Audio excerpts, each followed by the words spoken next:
The night Victor Whitmore finally broke me was supposed to be glamorous.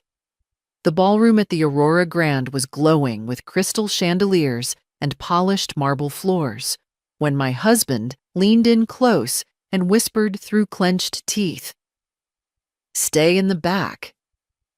Your dress is embarrassing." I had worn the only gown I owned, a soft navy blue dress I bought from a resale shop for $40. It was simple, modest and neat, but to Victor, it might as well have been a rag. "Do not talk to anyone," he added. "I need these people to think I am successful, not married to someone who looks like she does not belong." My name is Clara Whitmore, and for 25 years I had learned how to disappear. Victor took my arm and guided me toward the darkest corner near the bar, where tall plants cast long shadows across the wall. "Stand here," he said. "I will come get you when it is time to leave." Then he walked away without another glance. Around me, women in silk gowns laughed with men in tailored suits. Their diamonds caught the light and threw it back in tiny flashes of power and money. I held a glass of water with both hands, so no one would notice they were shaking. This gala was not just a party. It was Victor's. Last chance. His company was drowning in debt, and tonight he needed to impress the new owner of the corporation that controlled his future. Then the room changed. The soft noise of conversation fell away as if someone had turned down the volume. Heads turned toward the entrance. A tall man stepped inside, wearing a charcoal suit that looked like it had been made for him alone. He did not rush. He did not scan the room nervously. He moved like someone who knew exactly who he was. People whispered. Leonard Hale, the billionaire, the new CEO. Across the room, Victor spotted him and rushed forward with a wide, eager smile. His hand shot out in greeting. Leonard took it politely, but his eyes were not on Victor. They were searching. Then they found me. For one long, impossible moment. Leonard Hale stared directly at me from across the ballroom. His face went pale as if he had seen a ghost. He let go of Victor's hand and walked straight toward me. The crowd parted for him, as if pulled by gravity. When he reached me, he stopped so close I could smell his cologne and hear his breath. "Clara," he said softly. No one had said my name like that in 30 years. He took both my hands in his and his eyes filled with tears. "I have been looking for you for 30 years. He said, "I still love you." Behind us, Victor's.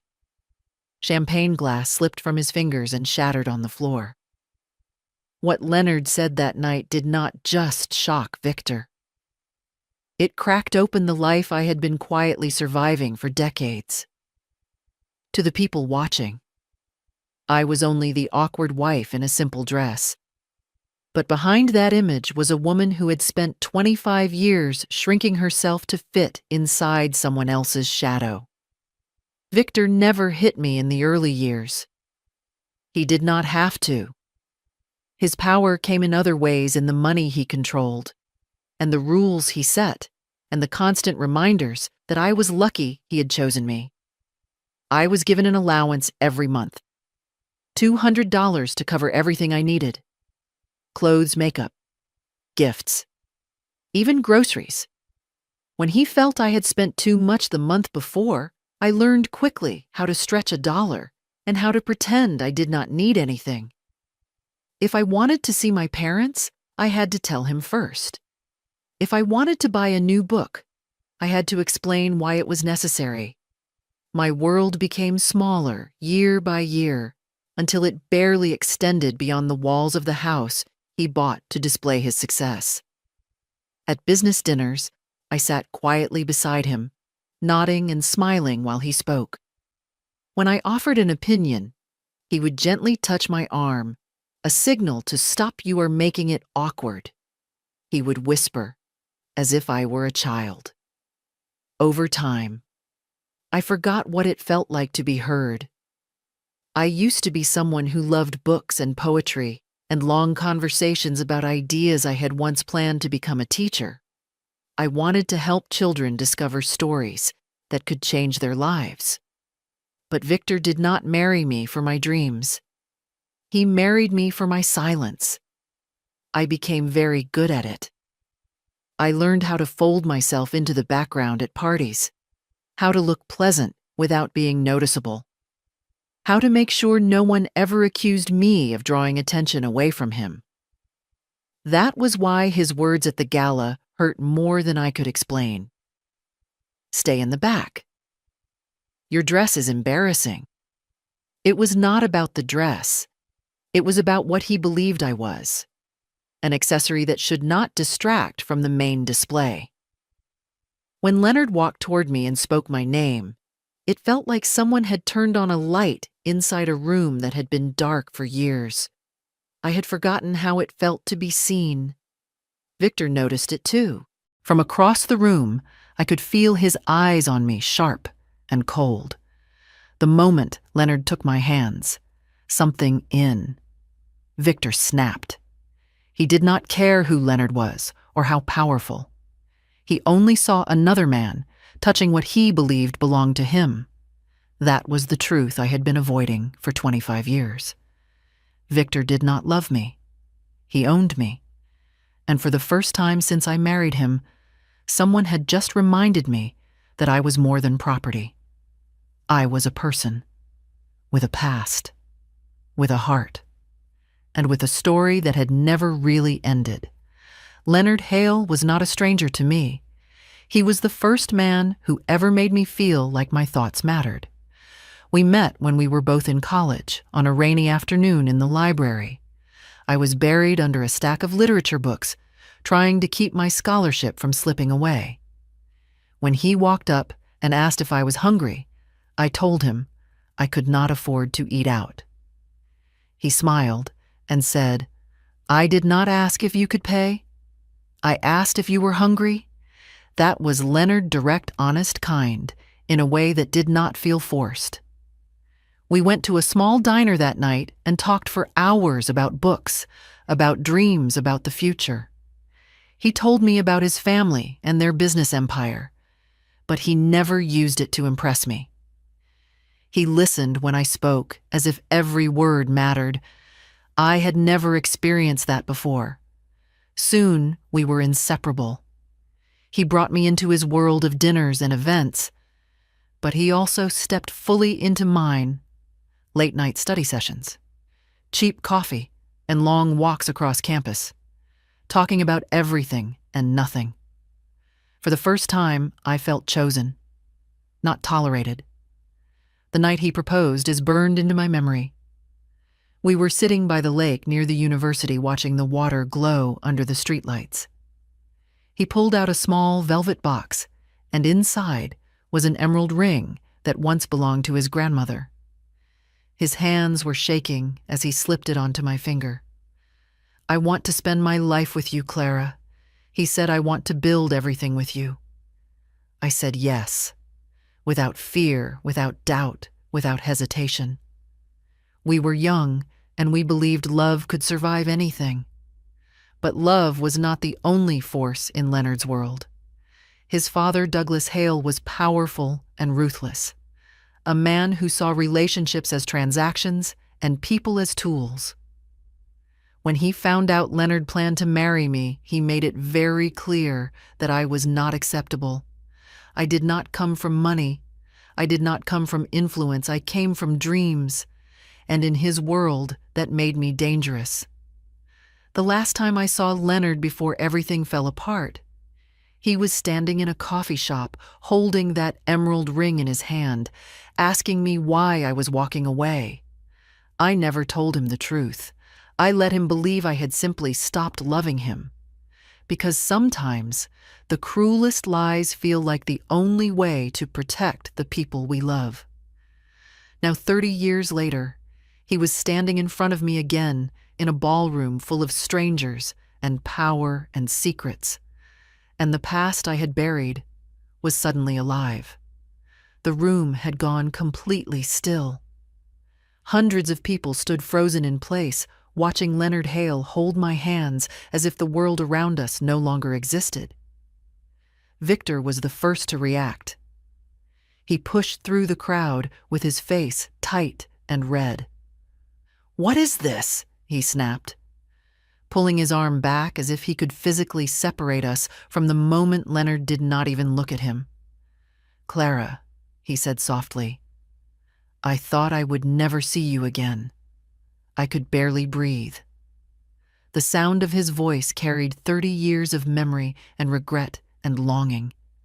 Victor grabbed my arm hard enough to make me flinch. "She is my wife," he said loudly. "You are making a mistake." Leonard finally turned his eyes toward him. They were calm, but cold. "I am not the one who made the mistake," he replied. Then he reached into his jacket and pulled out a white card with silver lettering. "Please call me Clara. We need to talk." He pressed the card into my palm. His fingers brushed mine in a way that sent a familiar warmth through my chest. Victor tightened his grip on my arm. "You will not be calling anyone." Leonard looked at Victor, then back at me. "I will be waiting," he said, "no matter how long it takes." The moment shattered. Whispers rippled through the ballroom like a storm. People leaned closer, pretending to sip their drinks while absorbing every detail of the scandal unfolding in front of them.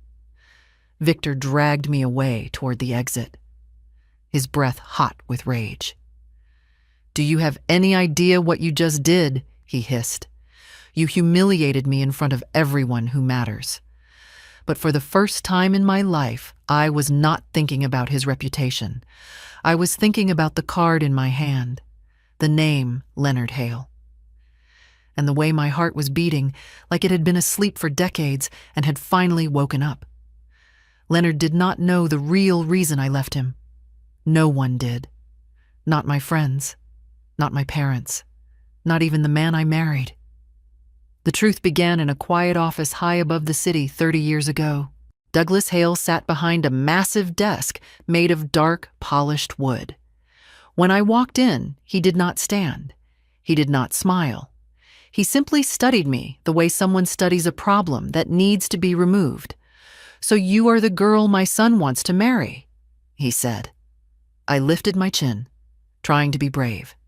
"Yes, we love each other." Douglas leaned back in his chair. "Love is not what keeps this family alive. Miss Whitmore Power is." He told me he had done his research on me. My scholarship, my parents, my dreams. One by one, he listed the things that made up my entire future. "One phone call," he said, "and your scholarship disappears. Another, and you will never get hired by any decent school district." Then he leaned forward, and his voice dropped. "And if Leonard tries to walk away from this family for you, I will make sure he never succeeds at anything." I felt sick. He was not threatening just me. He was threatening the man I loved. "What do you want from me?" I asked. "You will break up with my son," Douglas replied. "You will tell him you realized you are not right for each other. You will give him back the ring, and then you will disappear from his life. And if I do not, then both of you lose everything." There was something else he did not know. 3 days earlier, I had taken a pregnancy test in my dorm room. 2 lines had appeared bright and undeniable. I was carrying Leonard's child. If Douglas destroyed his future and mine, what kind of life would that child have? So I did the only thing I could think to do. I sacrificed us. I met Leonard in our favorite coffee shop and told him I did not love him anymore. I told him we wanted different things. I told him lies that felt like knives in my throat. When he begged me to explain, I slid the emerald ring across the table and stood up. 3 weeks later, I lost the baby. I bled alone in a small hospital room, grieving a future no one else even knew existed. Leonard tried to reach me after that, but I could not face him. The truth was too painful. 6 months later, Victor asked me to marry him. I said yes. Not because I loved him, but because I was tired of being alone with my grief, and that was how I became Clara Whitmore. 3 days after the gala, I finally called Leonard. We met at a small cafe across town, a quiet place where no one would recognize him and no one would recognize me. When he saw me walk in, he stood up so fast he nearly knocked over his chair. "You came," he said. I nodded and sat across from him. My hands were shaking. "You deserve the truth," I said. So I told him everything. I told him about Douglas, and the threats, and the meeting, in that cold office. I told him about the pregnancy I had never revealed and the miscarriage that followed. I watched the color drain from his face as the story unfolded. "My father did this," he said softly. "He destroyed our life." Leonard reached across the table and took my hands. "I searched for you. Clara, I hired investigators. I followed every lead. I never stopped." Tears filled my eyes. "Victor stopped them," I whispered. "He paid people to lie. He made sure you could never find me." Leonard closed his eyes for a moment, as if steadying himself. "I never stopped loving you," he said. Then he told me about his own life. The marriage that was built on appearances. The divorce that left him empty. The years he spent believing I had chosen someone else. "Clara," he said, "I cannot give you back the years we lost. But I can give you something now." He slid a folder across the table. "A job, an office. A salary enough for you to live on your own. I want you to be free," he said. "Not owned. Not controlled." For the first time in 25 years, someone was offering me a choice. And I was terrified. When I returned home, Victor was waiting for me. He was standing in the kitchen with his arms crossed as if he had been rehearsing this moment. "Where were you?" he asked. "I went out for coffee," I replied, trying to sound calm. "With Leonard Hale." It was not a question. Something inside me broke. Then I was tired of lying. I was tired of pretending. "Yes," I said, "I met him." Victor laughed, but there was no humor in it. "Of course you did. You always did have a weakness for him." Then he said something that made my blood run cold. "Do you know how many times Leonard tried to find you?" I stared at him. "What 30 years of investigators' phone calls and questions?" Victor replied calmly. "I made sure every one of them went nowhere." "You lied to him," I whispered. "I protected my marriage," he corrected. He told me how he paid people to give Leonard false information, how he shut down every trail before it reached me. "You would have left me if he had found you," he said. And I was not about to let that happen. The truth was ugly and undeniable. He did not love me. He owned me. "You stole my life," I said. Victor stepped closer, his eyes cold. "I gave you a life. You would be nothing without me." Then he grabbed my arm hard enough to hurt. "You are not leaving this house." That was the moment I knew staying would destroy me. I pulled away from him and went upstairs to pack. When I came back down, my suitcase in hand, he was on the phone shouting to someone about lawyers and money. "You will regret this," he called after me. "You will come crawling back." But I walked out anyway. Leonard was waiting for me at the hotel. The moment he saw the bruises on my arm, his face went dark. "Did he hurt you?" he asked. I nodded. That was all he needed to hear. The next day, his lawyers began digging into Victor's finances. What they found was worse than anyone expected. Money moving through shell companies, real estate deals that did not make sense, accounts that did not match the books. Victor was laundering money. Within a week, federal investigators were involved. Victor tried to scare me with legal threats. He froze the accounts. He canceled my credit cards. But Leonard stepped in quietly, paying for everything without ever making me feel small. 2 weeks later, Victor was arrested at his office. The man who once controlled every part of my life was led away in handcuffs while cameras flashed. His empire collapsed overnight, and so did his power over me. Life began to feel different almost immediately. Without Victor's shadow hanging over me, every choice became mine to make. I chose what to wear, where to go, and how to spend my time. Those simple freedoms felt like miracles. I moved into a small apartment near Leonard's office. It was not fancy, but it was quiet, and it belonged to me. For the first time in decades, I slept without fear of someone questioning my every move. My new job gave me more than money. It gave me purpose. I worked with schools and libraries, helping children discover the joy of reading, something I had once dreamed of doing, before my life took a very different turn. Leonard never tried to control me. He offered help, but never demanded anything in return. That alone healed parts of me I did not know were broken. Slowly, I began to trust myself again. One evening, as we walked through a park near the river, Leonard stopped and took my hands. "We lost a lifetime," he said, "but we do not have to lose the rest of it." Then he knelt and held out a small velvet box. Inside was the emerald ring. "Will you marry me again?" "Clara," he asked. This time by choice, I did not hesitate. Our wedding was nothing like the first one. There were no business associates, no empty smiles, no pressure to impress anyone, only people who truly cared about us. The ceremony took place in a quiet garden overlooking the mountains where Leonard and I once dreamed about our future. When we were young, I wore a simple ivory dress. It was not expensive, but it felt perfect because I had chosen it myself. Leonard stood waiting for me, with the same look he had when he proposed the first time, wonder mixed with love. When he slipped the emerald ring onto my finger again, it felt like something had finally come full circle. We did not promise perfection. We promised honesty, kindness, and the courage to choose each other every day.